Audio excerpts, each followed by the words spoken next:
Yo guys, welcome back. We're going to go over the dev live stream from tonight, which is about the update coming on September 4th, where they talked about the lounge, Ultimate Luna, Trigger Mod, the Fellow, quality life improvements, the monthly balance, which is going to be Lepic, and also Freyna, Bunny, and Blair. And then, of course, skins and about the September event. And there was a Q&A at the end.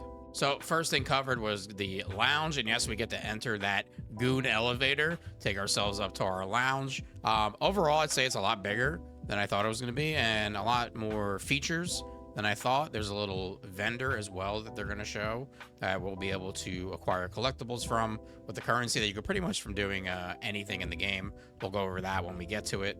The guide is kind of like your secretary in your lounge, and then of course you can spawn in your descendants, more than one, and your Husky as well has a little area that he can lay on a bed, which is pretty cool. We love the dog love as well. You can control the weather and the time of day. They also showed putting some of the collectibles. It's basically you could put weapons, back attachments, chest attachments.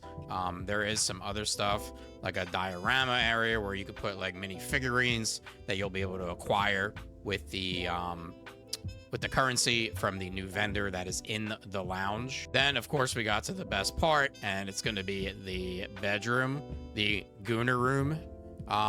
Everything looks great. Bunny of course is looking mighty fine here. They show off a bunch of the animations that you can do in the Gooner cave, and then of course the new loungewear as well, and a toenail painting emote for the Luna toe guy. Of course we needed that for him. We could not miss out on that. Then this is going to be the new vendor, which seems to be located in the lounge. We'll be able to earn currency from playing the game and buy a bunch of collectibles. It's basically an RNG of what you're going to get, it looks like. You can earn the coins, they said, from pretty much doing anything in the game, which is pretty cool. We like that. We like a feature like that.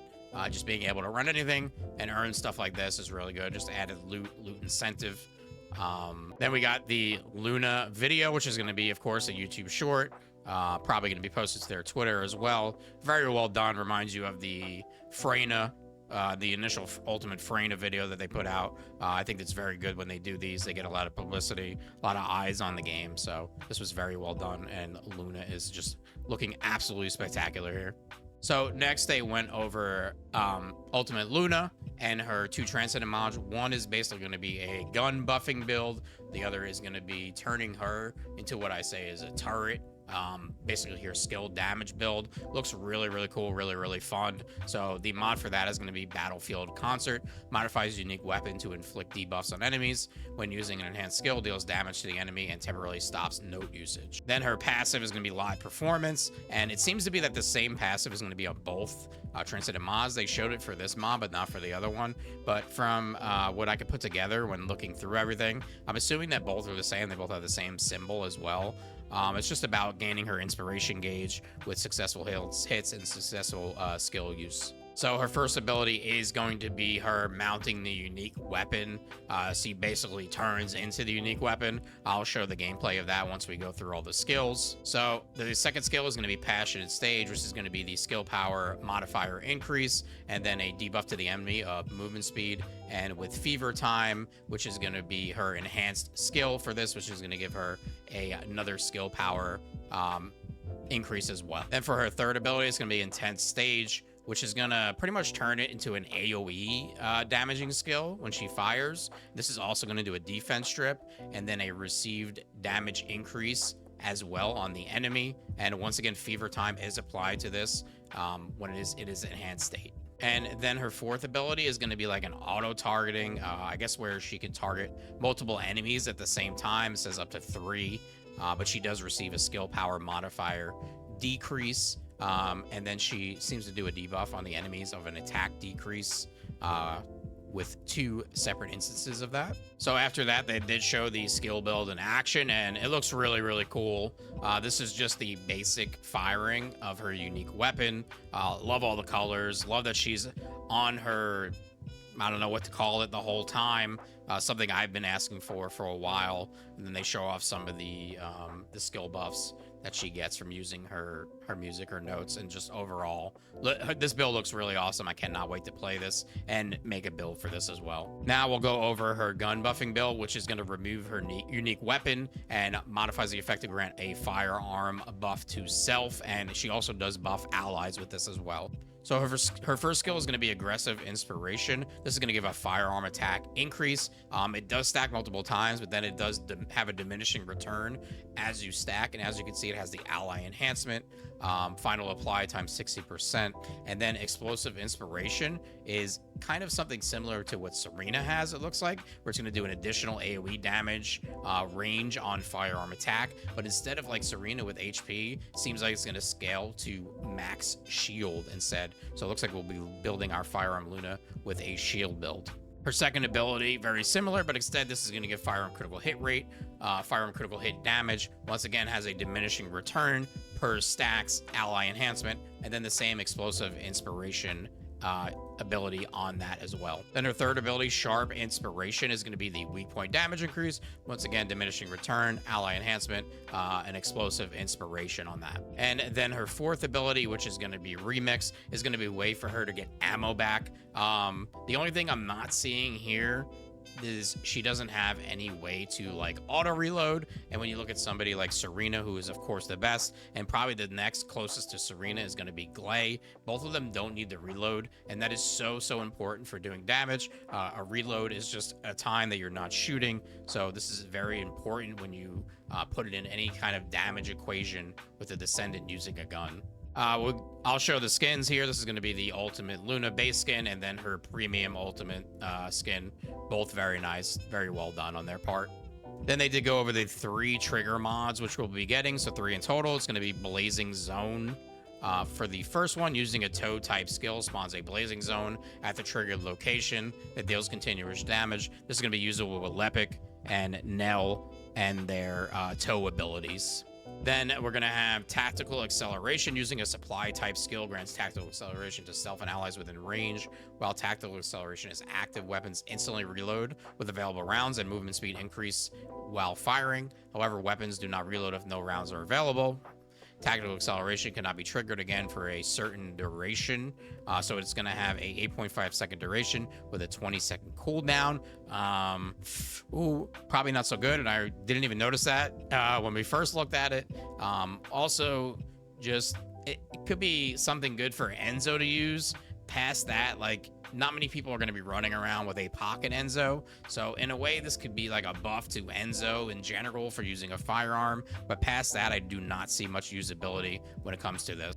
Then lastly, Storm Bullet. Hitting an enemy with a piercing projectile type skill spawns an Eye of Storm at the location, deals continuous damage. They did show this on Nell, and then they also did show it on Sharon. And it definitely looks way more better on Sharon than it did on Nell. On Nell, it just looked pretty mid, but Sharon's able to spawn multiples of these. Might be a go-to for her, as you can see on the screen.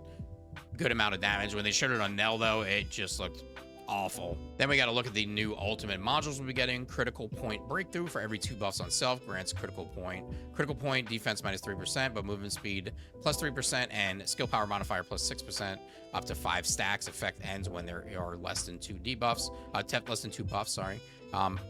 Looks pretty good. We'll have to see about that one. Intimidation release. Just overall, this is not going to be good. These mods are just these effects are never good in this game. When landing a skill attack, deals 85% of defense as additional damage to the target, up to 250% of defense. Cooldown 8 seconds. Cooldown not good against the same target. So not too sure about that one. And then Life on the Edge. This is just going to be pretty much a speed running mod used with conditional recharge. You're basically getting free 106% skill critical hit damage here. Really good, but once again, a situational mod. I personally would have loved to see more utility mods, more skill casting speed mods, things like that, hopefully in the future. But 3 good mods here, I'd say. Then we got to look at the new fellow, the Husky. The fellow is automatically recovering Descendant's MP every 30 seconds. It doesn't say how much MP. 30 seconds, not so bad. Could be useful on skilled descendants when running things like Purge, or, you know, in a Colossus fight like the Abyss Colossus with Nell, that can also come in pretty handy. Then we are getting some quality of life improvements. So for the leaderboard, you'll be able to actually inspect descendants and see exactly what they used in their run. Inventory filter improvements, you'll be able to have a search in your inventory now to search for certain substats and things like that. Awesome addition. Party search improvements, party member recommendation, hover bike feature improvements, wall crasher contribution calculation improvement, and battle pass daily change requirements are eased, so they're making it a little easier to do the battle pass dailies. Then they mostly talked about Ultimate Lepic and getting a bit of a buff, talking about his mobbing ability with his toe, and he can throw extra grenades now. They didn't really show much. It was mostly just a lot of talk. But then they also brought up the fact that Luna, Freyna, and Blair are getting a buff with the September 4th update. They didn't go into much detail past that. From their MO, I would just assume it's going to be a damage increase buff like they normally do. Then we got to look at Serena's new skin, which I'm very excited for. I'm a big Serena fan. Buff Serena 2025, baby. Love this skin. She looks great. Our angel from heaven. Can't wait to buy this. Then they also showed our Queen Serena in her new loungewear, looking lovely as ever.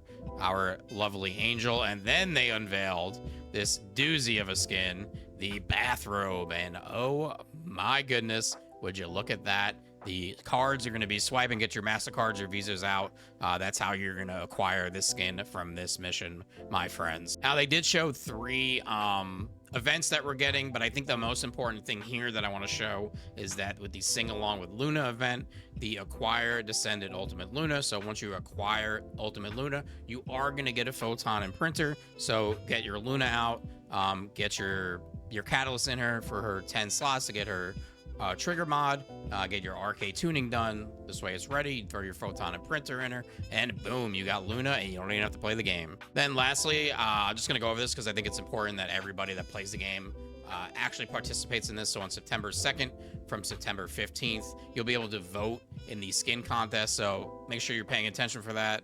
I'll be talking about it on Twitch. Go get your vote in. You know, it's very important. People put a lot of hard work into this. So let's make sure we get in there and show them some love and vote for the skins that we want. So that covers everything for the dev stream. Try to make it quick and easy for you guys. And I know you're sleeping, especially over there in the EU at this time of night. And yeah, so hope you guys enjoyed the video. Like and subscribe is appreciated. Thanks, guys. Peace.